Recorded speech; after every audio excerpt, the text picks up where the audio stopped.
ಇದು ಎಸ್ ಜಿಪ್ ಎಕ್ಸಲ್ KA05 ರಿಜಿಸ್ಟ್ರೇಷನ್ ಸರ್. ಇದು 2018 ಮಾಡಲು ಸೆಕೆಂಡ್ ಓನರ್ ವೆಹಿಕಲ್. ಈ ಕಸ್ಟಮರ್ ನಾನು ಗಾಡಿ ಕೊಟ್ಟಿದ್ದೆ, ಆ ಕಸ್ಟಮರ್ಗೆ ಮೇಂಟೆನೆನ್ಸ್ ಮಾಡಕ್ಕೆ ಬಂದಿಲ್ಲ. ಯಾಕೆಂದರೆ ಈ ಜಿಪ್ ಇದೆಯಲ್ಲ, BS4 ಅಲ್ಲಿ ಒಂದು ಕಂಪ್ಲೇಂಟ್ ಇದೆ.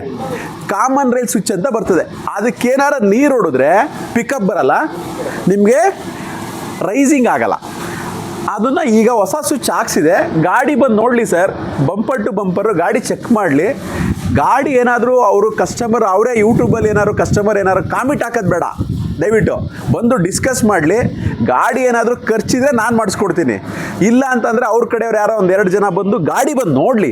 ಯಾಕೆ ಅಂತಂದರೆ ಕಸ್ಟಮರ್ಗೆ ಎಜುಕೇಟೆಡ್ ಮಾಡೋದಬೇಕು, ಸುಮ್ಮನೆ ಏನೋ ಒಂದು ನೆಗೆಟಿವ್ ಪಾಸ್ ಮಾಡಿಬಿಡೋದು, ಏನೋ ಒಂದು ಮಾಡೋದು ಬೇಡ.